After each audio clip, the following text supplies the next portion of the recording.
So in this video, we're going to talk a little bit about how to use the developer console in your browser. Really, in this course, we're writing Python programs to talk to the internet, but sometimes you want to debug how a page is really working. And the Telnet program is on less and less operating systems. They took it out of the Macintosh. It's still there in Linux. So I want to tell you how to use this developer console to find out various things about your request response cycle. So let's take a look here at this page. So this is our page1.htm.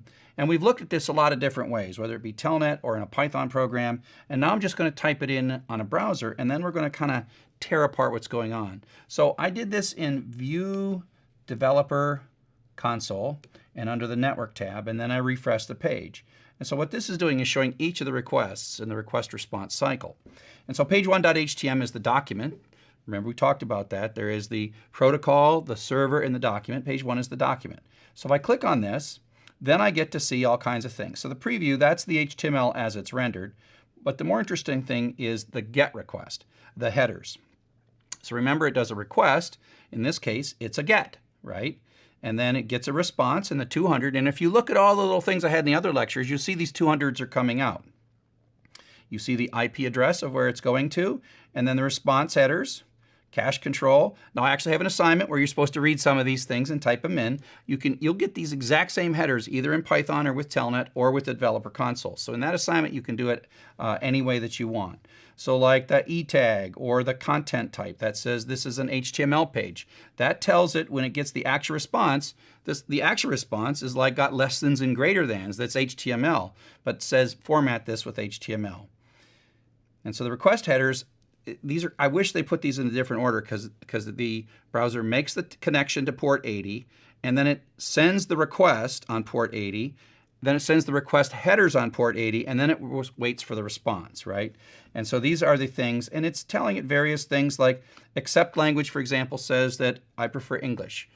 You can have multiple languages and you can have a priority for them. So it's like English is my primary language and Spanish might be my secondary language. And the browser is doing this, sending this information to the server on every request. And that's how some web pages know that they should render themselves in Spanish if you're a Spanish-speaking student.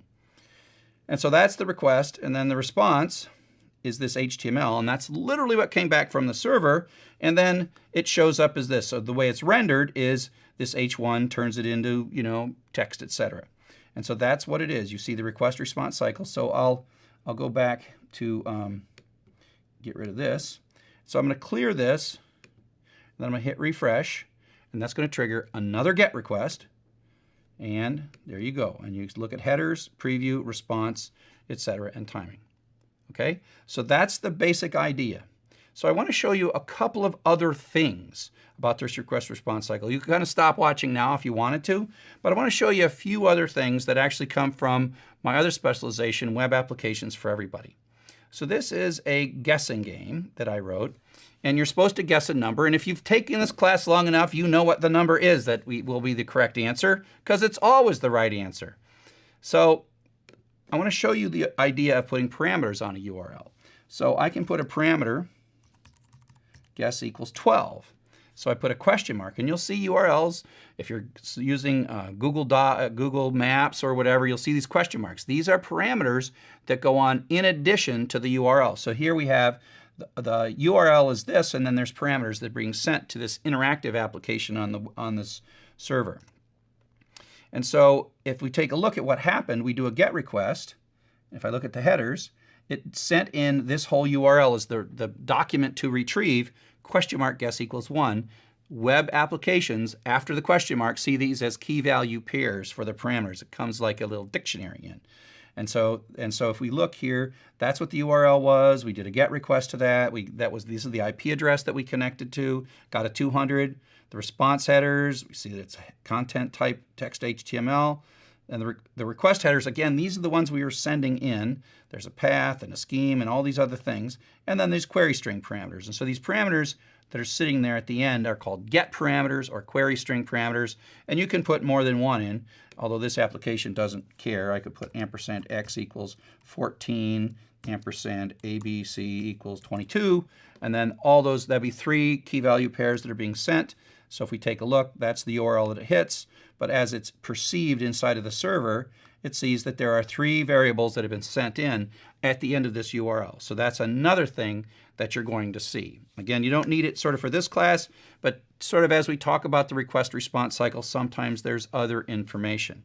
And now I want to show you one last little example, and I'm going to show you how this status code can change. So in this case, the 200 means I ask for a document, the 200 says, here's your document. But 200 is not the only one. Oh, let's do another one. Let's do this one. Let's see if it works. Let's go to, we'll see what happens here. Go to a bad URL. This one might be one that you know. Okay, so let's go to the very first one. See this one? 404. It did it right. So if I click at this, and I went to get this URL, Zap is not there, and the answer the server gave is not 200. 200 would mean, you're good, here's your document. 404 means not found. 404 not found. That's kind of another meme, just like 42 is a meme. So that's 404 not found. So that's in the response. So that's part of the response headers.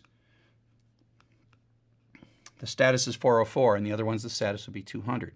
So those are 2 statuses. 200 means good, 404 means not found. And now I want to show you one more status.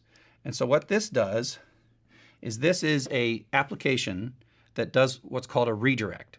And it's if I do a GET request, and then the server says, you know, you're at the wrong page. I'd like to bounce you over to this other page. It sends me back a response. It's a 302, and it says, hey, redirect to this other page. 302 means you're at the wrong place, and then it gives me back a URL, which is the right place. And so I'm going to say 2 here, and we'll see what happens. I'm going to ask the server for a page, and it's going to send me back a page, and then my browser is going to grab the next page. So I'm going to ask for it. And so I went after reader1.php, and you'll notice I got nothing back on this particular one. So there's 2. Here's the second one. Here's the first one. If I look at the headers, I did a post request, which is kind of like GET. It's a different request, to this thing, and I sent the number 2. I typed number 2 in there, and then I got back a 302. 302 means I did not give you a document. What I actually gave you is location header, which is you're at the wrong place. This is the right place. Reader2.php is the right place. So your browser receives this 302, and then it immediately goes and does a GET request on the URL it was redirected to. So this is the redirected URL. Okay, and so that was a GET request, and now I actually have a real response, and it previews, etc., etc., etc. And so that gives you the basic idea of how the request response cycle. I click on page 2, and then you do a GET, and it's OK. And so that gives you a basic idea of the request response cycle and how you can look at those headers and see the interaction between your browser and its server, how status responses work, how the output. Oh, let me show you one more thing. Here's some files. I'll click on cover3.jpg. I'll clear this out first, just so it's a little prettier. Cover3.jpg, watch this. So that's the cover to the textbook. Now, if I look at this, I can see some things. I did a GET request to that. JPG is a picture. I got a GET request. I got a 200 OK, which means you asked for something and I gave it to you.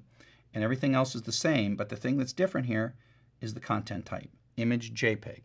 So that means that the response, yeah, we can't see it, is a bunch of little numbers. The numbers themselves are that picture. But the browser knows that it's a picture because it's been told it's a picture with this content type header. So that's one of the things these headers do. If you recall, headers come out first, then the data comes out second. So it can look at the header, say, oh, this I'm supposed to interpret a certain way. And I can show you one more. Romeo.txt. Okay, so if I look at this is another document. Romeo.txt is another document. I got a 200. It's a text. But you'll see that this is text/plain. The other one we said was text/HTML. So the metadata in those headers tells the browser how to interpret the body of the response document when it comes back. So, okay, so with that, I'll let you go. This is something very useful whether you're a web application developer or whether you're like playing with APIs, to be able to go into this console and find your way around and figure out what's happening. I mean, and it doesn't, just because there's only one down here doesn't mean that there's not a lot. There could be like 40 or 50, and you notice I had to scroll up and down to find that 404 not found. So hope you found this useful.